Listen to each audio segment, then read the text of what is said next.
Okay, welcome back to the channel. So today I just want to revisit the Roland Integra 7 in 2021.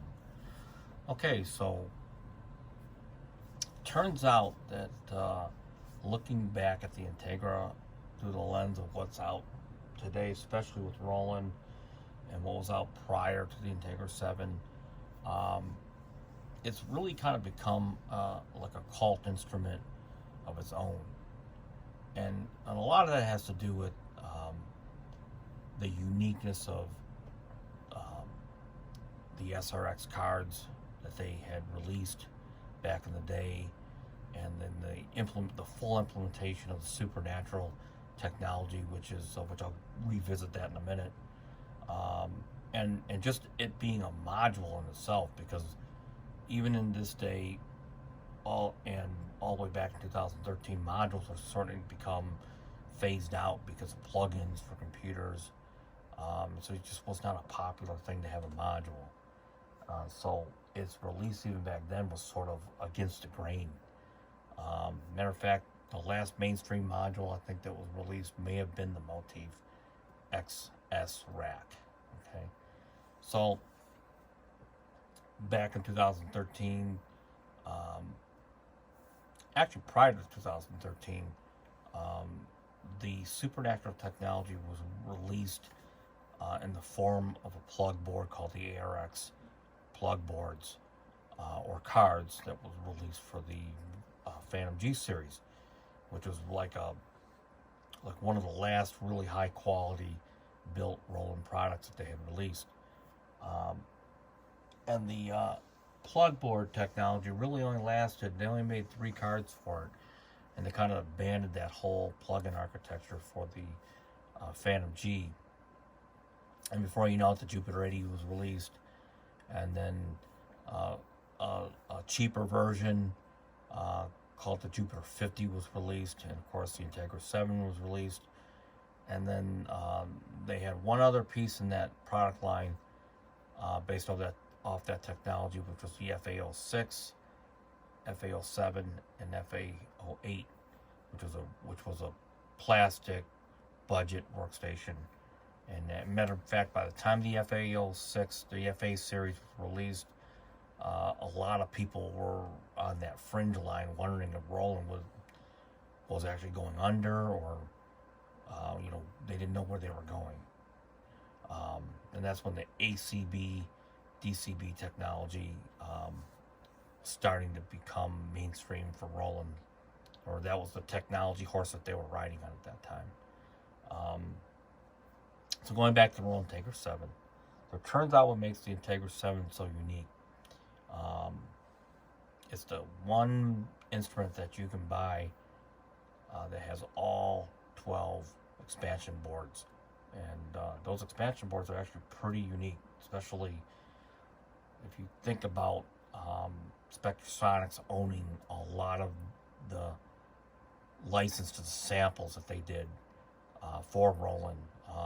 You just really can't get those anymore.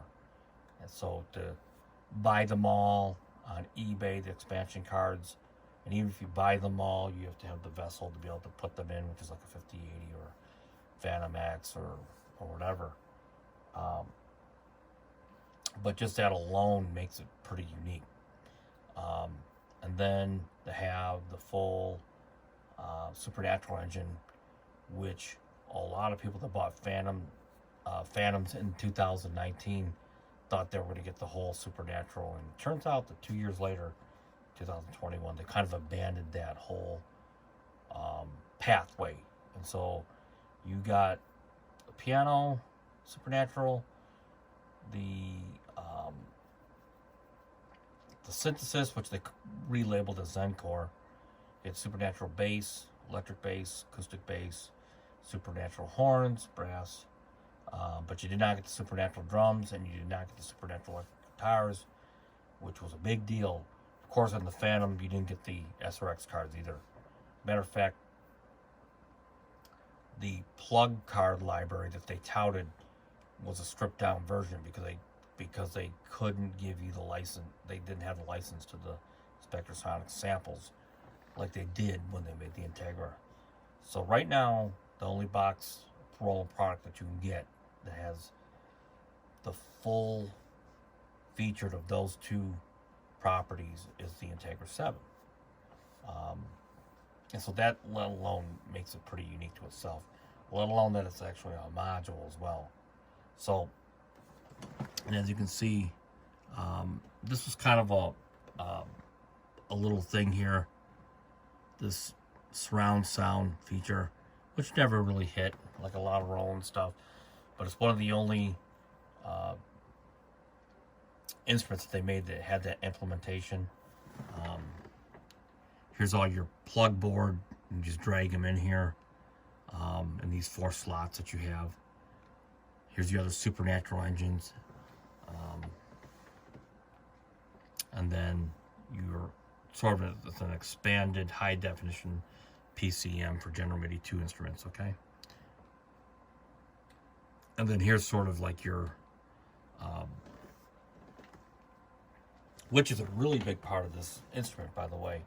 So the iPad implementation Integra app is akin to like the PG200,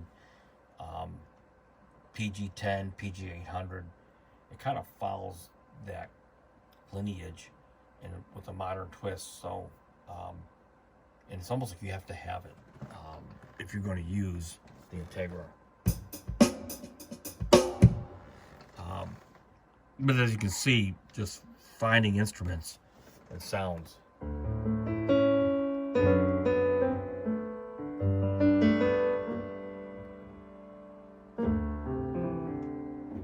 And, just being able to get to, like, these sounds. You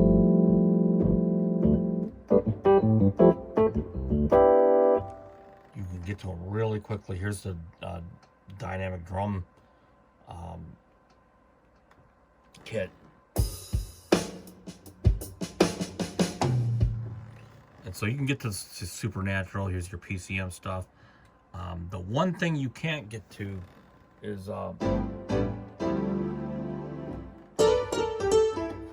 you can't browse the sounds traditionally like you would in the 5080. You can, but you have to do it through the MSB LSB. So the 5080 had bank A, B, C, D, E, F, G, H, I, and all that. If you do it through the MSB LSB, you can actually browse the sounds in the same order as you would in a 5080, 3080. But otherwise, you're going to do it through this interface. The one other thing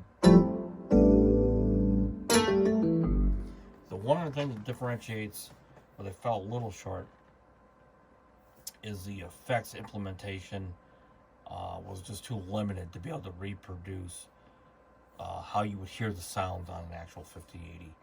And some of the sounds suffer, or not to say suffer, but are more obvious to hear the difference, and some translate just fine.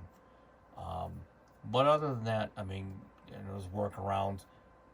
The Integra has one insert effect per part, and it's got a master reverb and chorus. Unlike its predecessor, the Phantom G, actually had 3 multi-effects that you could run your initial sound through, and then you could go through your reverb and chorus.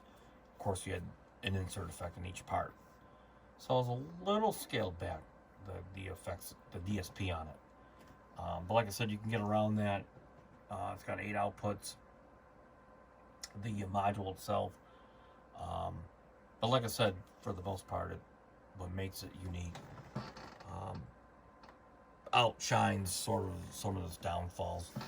You had actually EQ, so if I turn it on,